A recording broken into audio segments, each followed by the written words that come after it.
In Jajaka Sutta of Uparipanasa Pali text, Buddha said, yogi should know the 6 classes of 6 kinds, 6 internal bases, Chakku, Sota, Gana, Jiva, Kaya, Mana, eye, ear, nose, tongue, body, and mind. And 6 external bases, sight, sound, odor, taste, etc. And 6 kinds of consciousness, eye consciousness or seeing consciousness, hearing consciousness, smelling consciousness, etc. And 6 kinds of phassa, contact, eye contact, ear contact, nose contact, etc. And 6 vedana, 6 kinds of feeling, feeling born of eye contact, feeling born of ear contact, etc.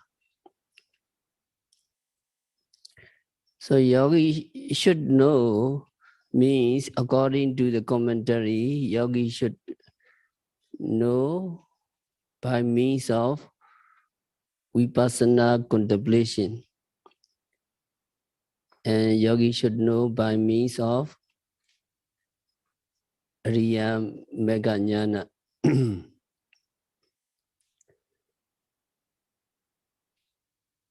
So whenever yogi sees something, yogi should note mindfully, so that the eyes and its object of sight and the seeing consciousness and the contact and the feeling, yogi should know.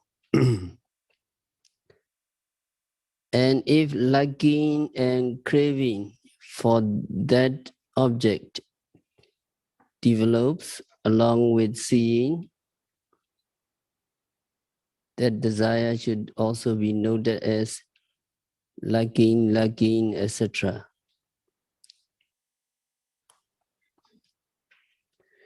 So 6 internal bases, 6 external bases,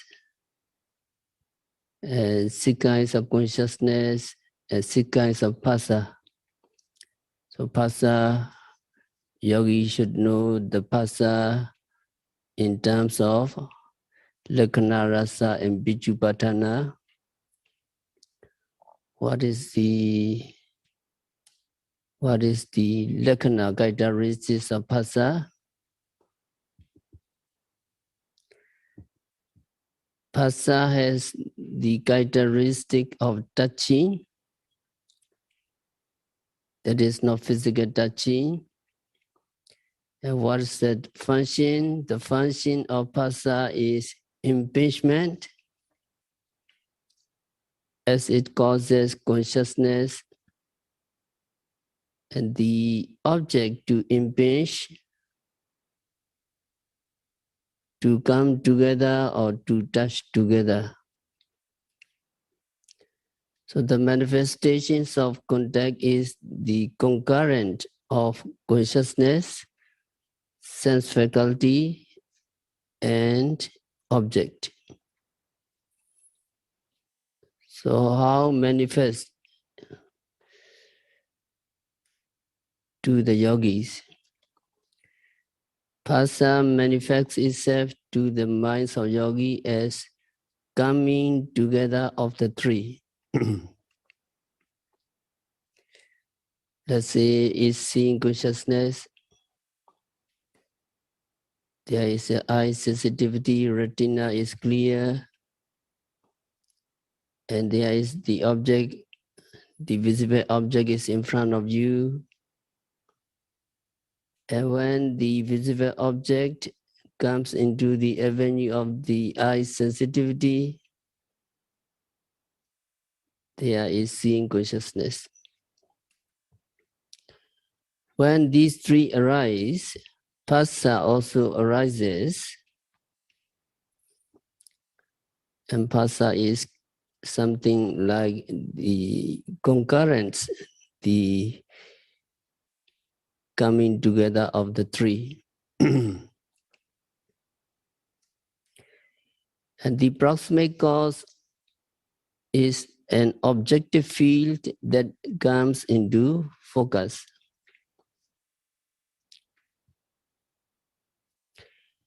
That means an object that comes into the focus of the sense faculty, something which comes into the avenue of the eye, or which comes in front of your eyes. If the visible object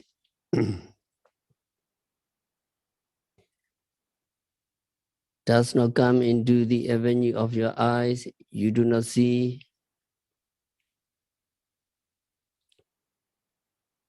Something or someone at your back,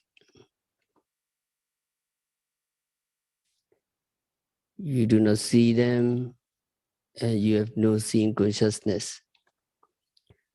So phassa has touching or contact as its characteristics. The function is impingement. The manifestation is the concurrent of the three. And the proximate cause is the object. Because if there is no object, there can be no contact with the object. So phassa is mental states. It is very difficult to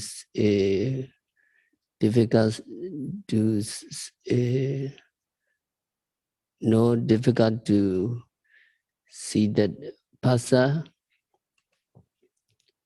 even though people cannot distinguish phassa and citta clearly, but they know how to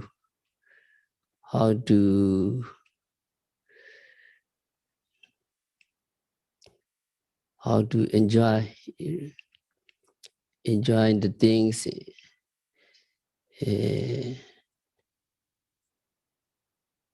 to make the phassa clear. So when people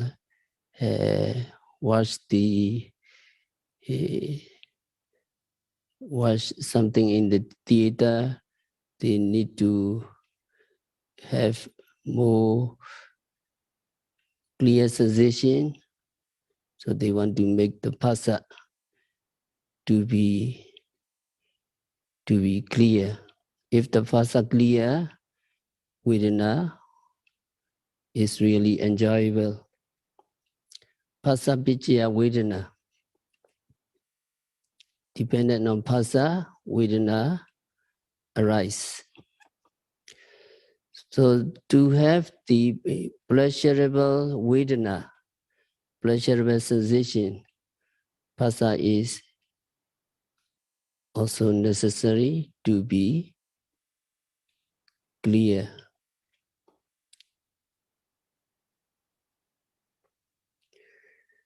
So then we go to the vedana.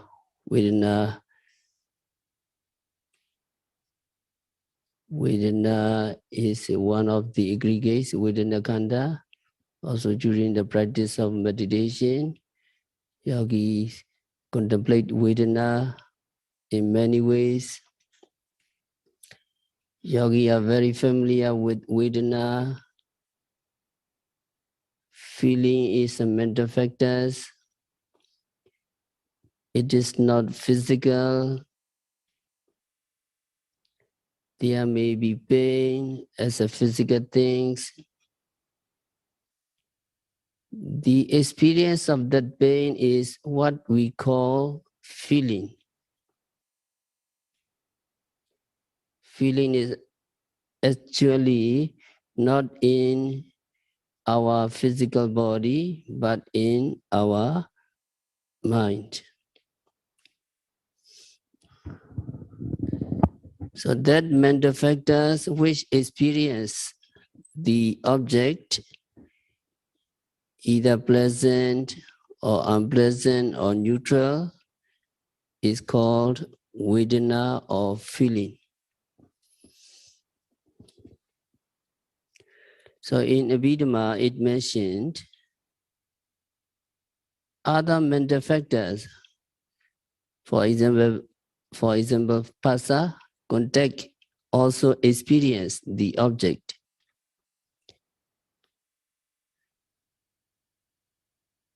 Other mental factors, phassa, etc., also experience the object, but it is Vedana that experience the object to the full extent. That is why feeling alone is called Vedana and not the other mental factors. Other mental factors also have some kinds of feeling of the object. Their feeling of the object is minimal, but Vedana experience the taste of the object fully. So it is called feeling or Vedana. Vedana can be compared to a king enjoying the food offered to him by a cook. The other mental factors are compared to that cook. The cook must cook dishes for the king, but he must make the food to the king and taste a little of the food to make sure that there is no poison or whatever in the food.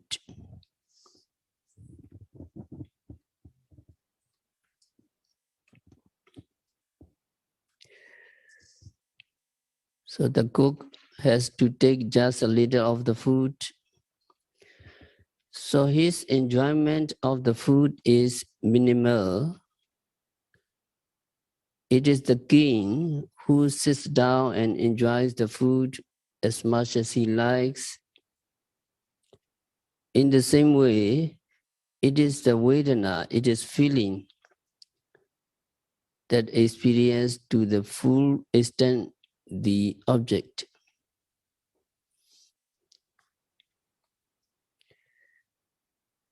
So some translated feeling is said to have the characteristic of being felt. So in Pali, it is Vedita. Vedita. Vedita can be either active or passive. So Vedita here should be taken the active sense, but some took it in the passive sense. The characteristic is not being felt, the characteristic is feeling. So feeling or experiencing the object is the characteristics of Vedana. The functions of Vedana is experiencing, or the function is to enjoy the desirable aspect of the object. That means if the feeling is a pleasant one, if it is an unpleasant feeling, then the function is to experience fully the undesirable aspect of the object. And the manifestations of Vedana is the releasing of the associated mental factors. It arises with the other mental factors and its proximate cause is tranquility. It means sukha, that is for good Vedana only. For dukkha, unpleasant feeling, it may be different. Tranquility here means samadhi. It is meant for sukha vedana, pleasant sensation. For dukkha vedana, unpleasant sensation, unpleasant feeling, it may be other things.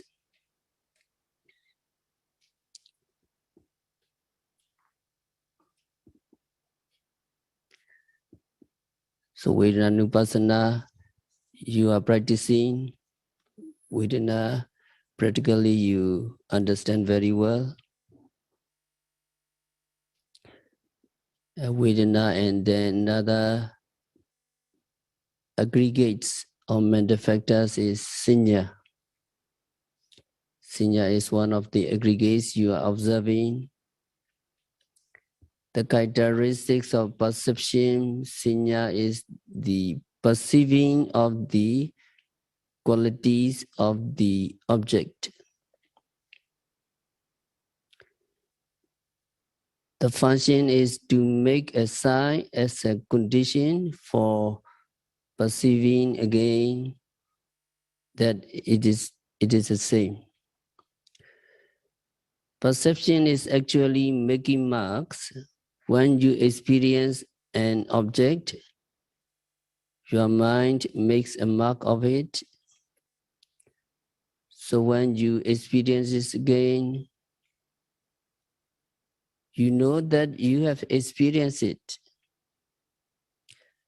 Sanya can be compared to carpenters making marks or on timber so that they know where to put which piece. So making a mark is for the sake of recognizing it when he come across it later. So sanya perception is like making a mark, making a note. It can be correct or it can be wrong sanya.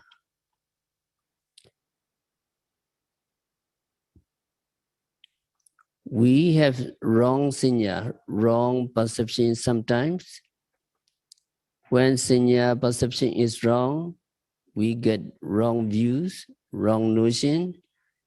We get, it is important that we have correct sanya, correct perception. So we have wrong sanya about ourselves. We think that there is something like a person, or we think that there is something like a soul. So that sanya makes us believe there is a person, there is a soul. We may believe. So once sanya has made a mark that something is this or that, something is that, it will interpret the object by way of that mark. Later, when it sees it, it will interpret it that way. So once we have wrong sanya, wrong perception, we will interpret basing on that wrong sanya. The functions of Sanya is recognizing what has been previously perceived. It becomes manifest as the interpreting of the object by way of the feature that has been apprehended.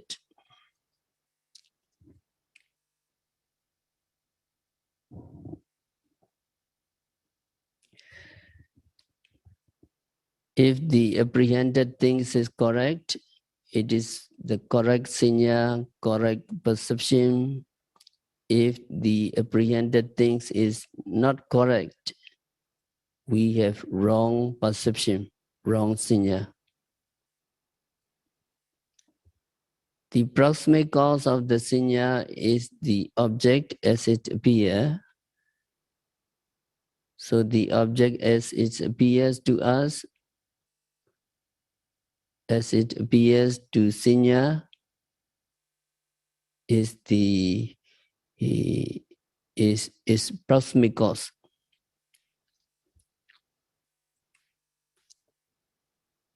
Animals think that scarecrow is a human being.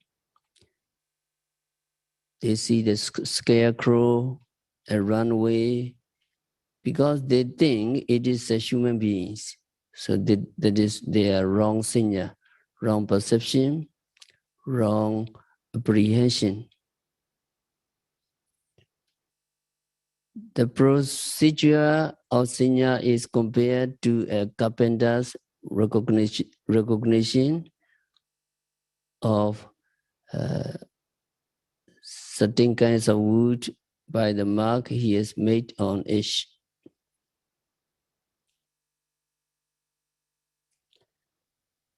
So Sanya is like this, making marks, recognizing it later is also a function of Sanya.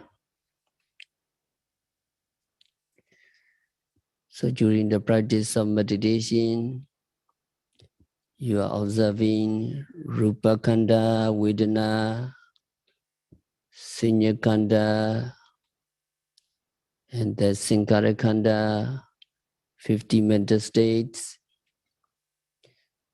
So another aggregate is Saṅkhārakkhandha, Cetana. Yogi are very familiar with Cetana. Cetana is karma. Cetana is translated as volition. So it is concerned with the actualization of a goal, that is the cognitive or volitional aspect of cognition.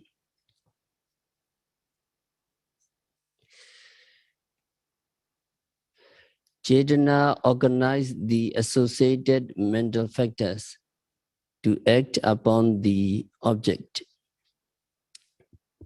It engages the co-arising mental states with the object.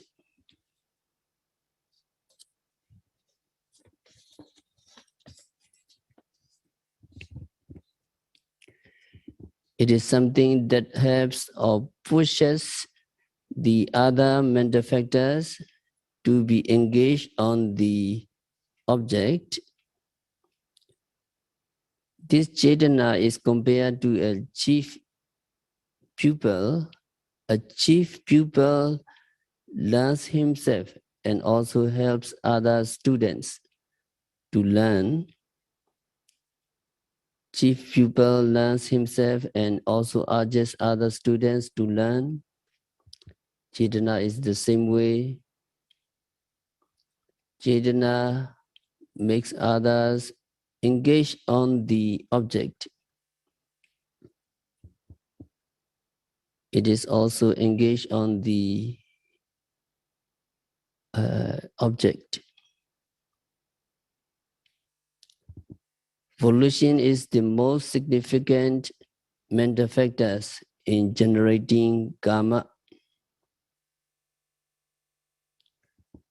Actually, volition is karma. Buddha said, Chetanaham bhikkhave kamma vadami. Bhikkhus, I call Chetana karma. What I call karma is simply Chetana. So Chetana is actually karma. During the practice of meditation, yogi discover many Chetana, many volitional activities, the Saṅkhārakkhandha. This karma determines the ethical quality of the action. That means if it is good karma, it is good action. If it is a bad karma, it is a bad action. Depending on the qualities of Chetana, we all determine if a consciousness is kusala, wholesome, or akusala, unwholesome. Chetana is called by other names also. It is called karma,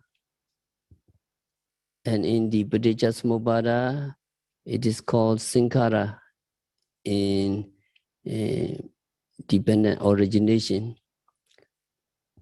Punyavi Saṅkhāra, Apunyavi Saṅkhāra, wholesome Saṅkhāra, unwholesome Saṅkhāra, and Kusala Saṅkhāra, Akusala Saṅkhāra. So many stories. We tell some story regarding Saṅkhāra. Sometimes it is called karma and sometimes it is called Saṅkhāra. That means the same things, Chetana.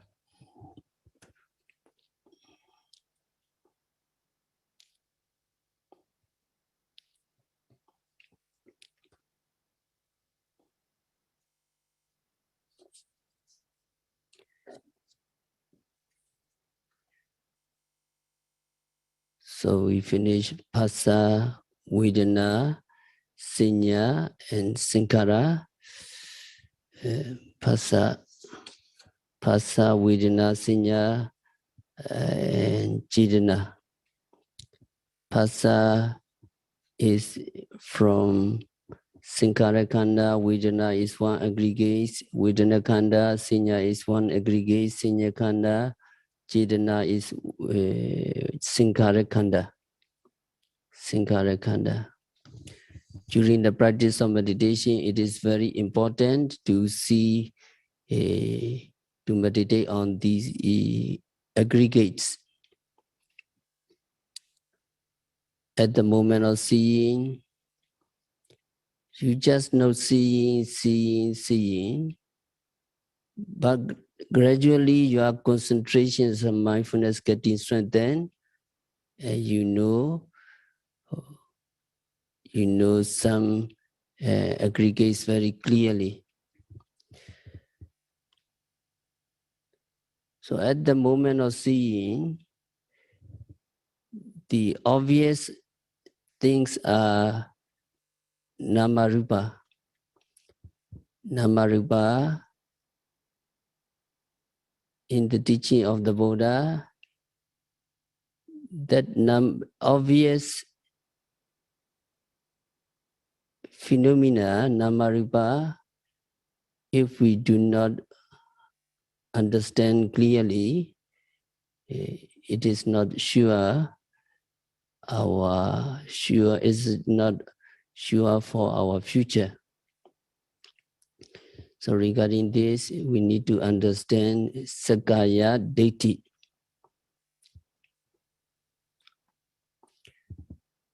What is Sakkaya Ditthi? Sakkaya Ditthi means wrong view or wrong belief that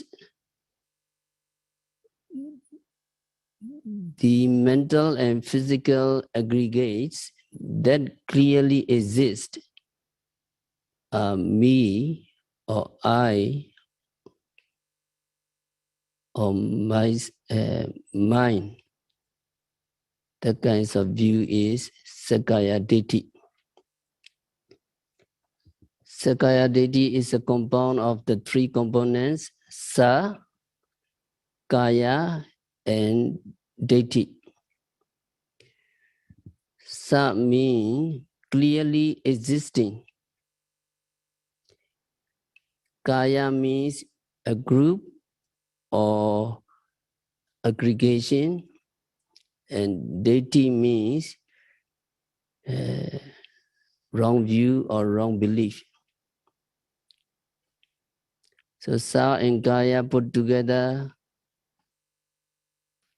Sakkaya.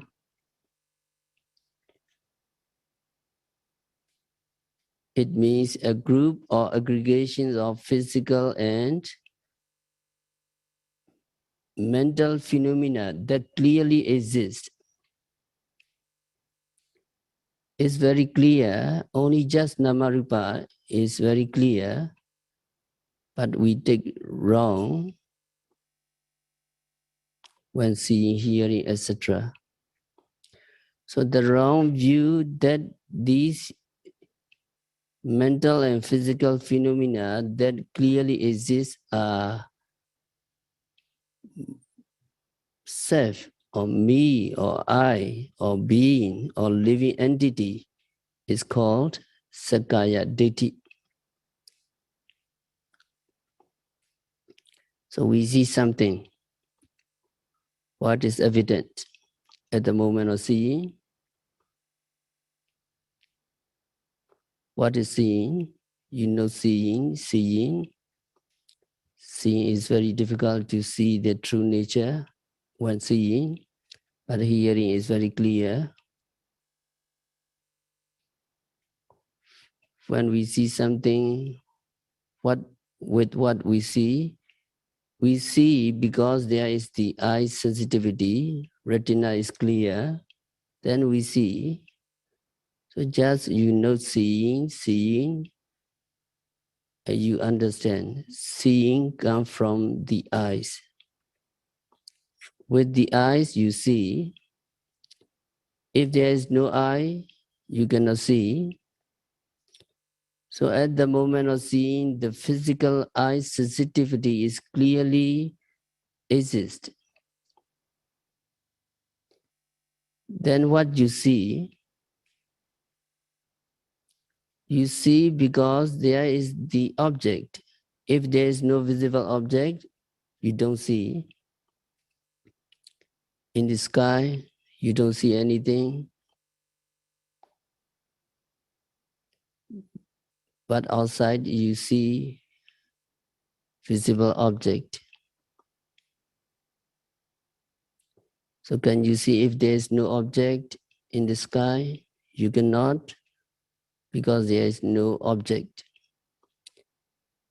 So the visible object also exists. And also seeing consciousness.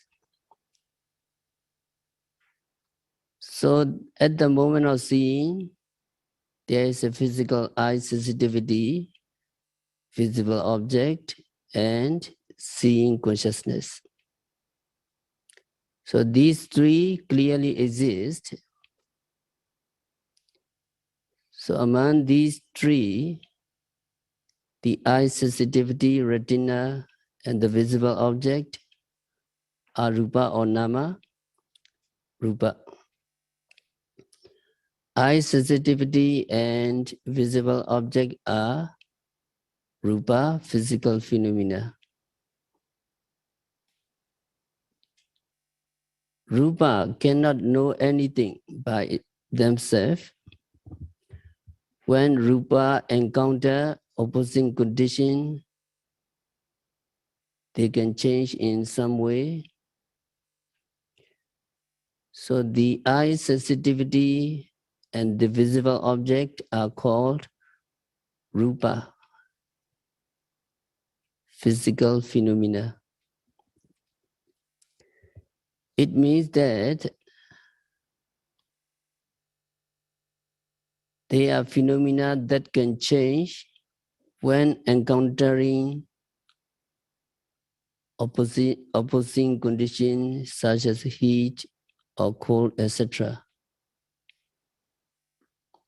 In Abhidhamma, it is called anaramana.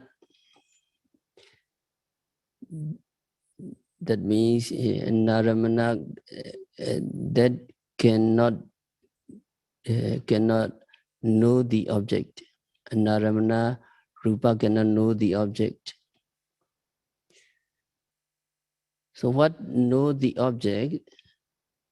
That is seeing consciousness. Seeing consciousness is a mental phenomena that is able to know the object. So at the moment of seeing, what clearly exists are the eye sensitivity and the visible object. So the eye sensitivity and visible object are called rupa. Seeing consciousness is called nama. So only these two, rupa and nama, physical phenomena and mental phenomena, clearly exist when we see something. But ordinary people think of these as a living entity or I. I see, they think like this. This wrong view is this wrong view of namarupa, mental and physical phenomena that clearly exists as a self or I is called Sakkaya Ditthi. So the way in which wrong view arises is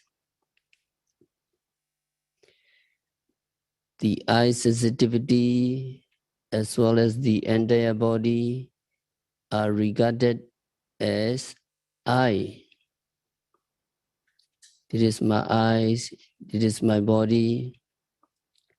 As seeing consciousness is also taken as I, who see, I see. So we think that I'm seeing.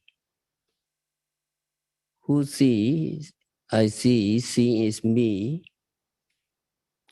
When we see our body, when we see our hands, we think that I see myself.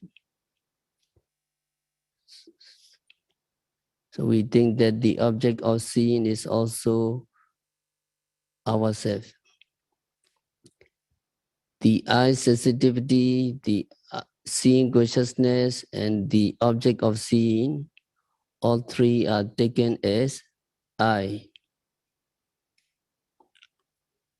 So that is Sakkaya Ditthi.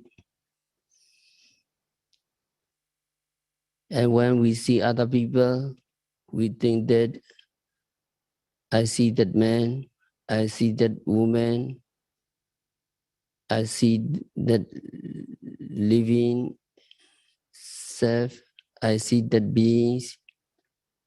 It is also called Sakkaya Ditthi. So as soon as we see something, Ditthi is there, we cling by way of wrong view. The eye sensitivity, the visible object, and the seeing consciousness, all three are taken as a self or being. It is difficult to be free from that wrong view. Wrong view. Only just by practicing meditation continuously and meticulously. When yogi practice continuously and he notes every seeing, he can capture every mental state, he can capture every bodily behavior, and then he can capture the phenomena and aggregates clearly. And yogi understand that seeing is not me, seeing is not I, seeing is not myself. And finally, yogi attain Ariya Megajnana, and then yogi is free from Saṅkhārakkhandha, self-illusion. Yogi has no doubt about the true teaching. Yogi have no doubt about the true teacher Buddha. Yogi have no doubt about the true Sangha, true practitioner, that is Vichikecha. A yogi is totally free from Silabhara Paramasa, that is belief in wrong practice. So all three things are abandoned when yogi reach the Ariya Megajnana. So there is Saṅkhārakkhandha. So regarding seeing, hearing, etc., Saṅkhārakkhandha is immediately arise when our noting delay. So another term is Upadanakkhandha. So at the moment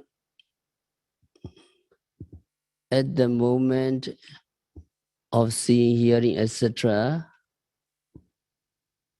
Upadanakkhandha is conspicuous. At the moment of seeing,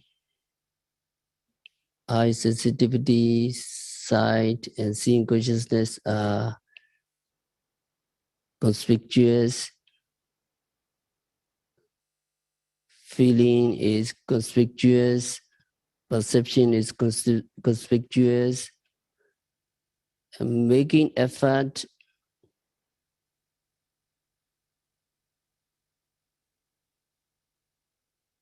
your mind to accomplish the act of seeing is conspicuous, and knowing the object is conspicuous. But when we do not practice, or when our vipassana knowledge is not yet advanced, we do not know seeing is impermanent, unsatisfactory, and non-self. We don't know. We may think, we may cling to this seeing. It is I, it is my eyes, this is permanent. We may cling to in this way.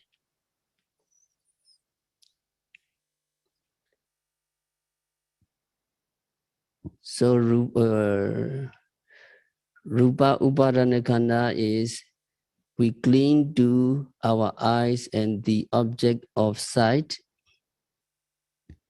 as permanent, present, and self. So because of this, eyes and object eyes and the object of sight are called Rupa Upadanakkhandha. A feeling is also Vedanakkhandha, Vedana Upadanakkhandha, because we may cling to this feeling. It is my feeling, the feeling is everlasting, I feel well, I feel terrible, etc. The kinds of attachment is called Vedana Upadanakkhandha. And also regarding sanya, perception, on perceiving an object, attachment arises. I recognize it, I don't forget it. So sanya can be sanya upadanakkhandha. and then Saṅkhārakkhandha, that is Cetana. Cetana and Manasikara, there is the attachment towards them as I, enduring, etc. So these evolutionary activities can be called Saṅkhārakkhandha. Just knowing that an object is seeing consciousness, and also we can cling to this knowing. I see or I know the seeing I is everlasting. We may cling in this way. So it is called Vijnana Upadanakkhandha. So at the moment of seeing, only just these 5 Upadanakkhandha. So first, at the moment of seeing, the eye sensitivity and the sight are Rupa group. That means Rupa Upadanakkhandha. Vedana Upadanakkhandha is feeling pleasant or unpleasant, is Vedana Upadanakkhandha. And recognizing the object is Saññā Upadanakkhandha.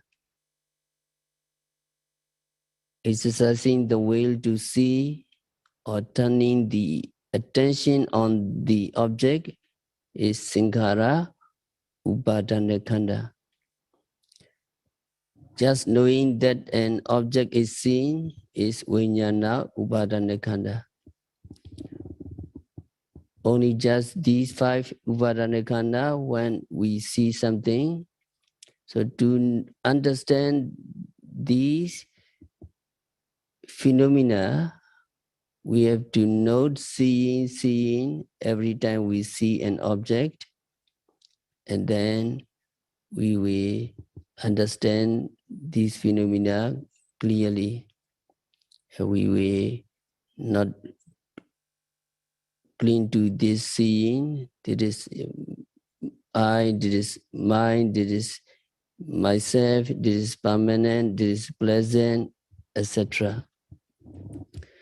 So 5 Upadanakkhandha, can you follow me in by Mahasi Sayādaw? At the moment of seeing,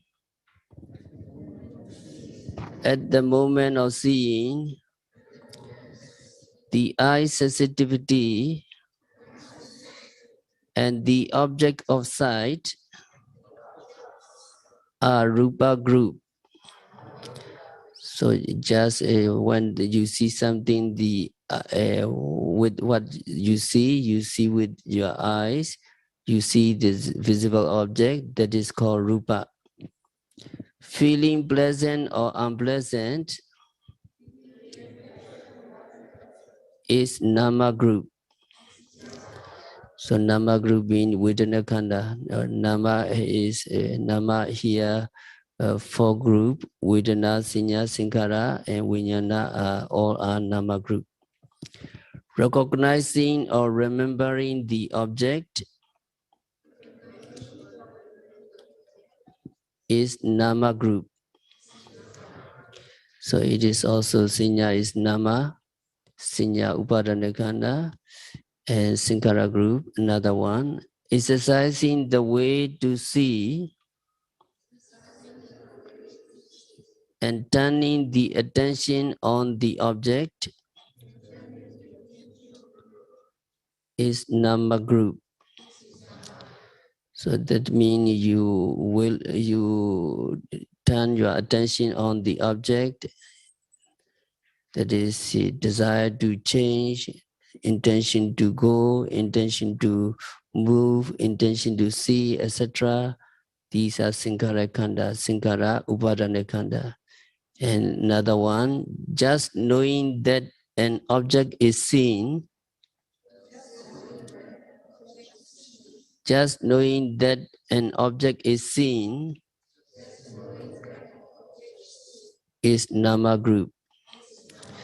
So Nama group being Vijnana Upadanakkhandha. So just Namarupa, only just Namarupa, when we see, when we hear, when we smell, etc. But our mindfulness and concentration not strengthened. We think that it is I see, I hear, I smell, I taste, etc. And then we have the kinds of Saṅkhārakkhandha. We will not be free from going down to the woeful states. So to be free from going down to the woeful states, we have to note every phenomena arising at the six senses, seeing, hearing, etc. By noting every phenomena occurring at the six senses, we can see Nama-rupa clearly. We can see they are arising and disappearing very clearly just by noting continuously. So it is a way Buddha encouraged the yogi to note. So the way, the path to Nibbana, Mahasi Sayādaw aphorism. Can you see the page number 4? Pipa, page number 4, the path to Nibbana. If you note every arising without a pause, you will see mind and body, and effect and cause. Impermanence and suffering will appear in your mind. Only by seeing non-self, Nibbana, you will find. So just Buddha simply say, Apamadena Sampadita. Apamada means noting or knowing or awareness or mindfulness. If you note every arising phenomena occurring at the six senses without a pause, that means continuously and meticulously, you will see the mind and body, nama and rupa. They are, in terms of their characteristics, functions, and manifestation, and cause and effect, anicca, dukkha, anatta, impermanent, suffering, and non-self, and you will reach nibbana, cessation of all suffering. So that is Mahasi Sayādaw aphorism to the yogis. Practice diligently. So we have to stop our discourse for today by practicing vipassana meditation, by observing every phenomena occurring at the six senses, by noting rising, falling, sitting, touching, stretching, bending, etc. continuously and meticulously. May all yogis liberated from suffering, may all yogis realize the real peace in the very near future. So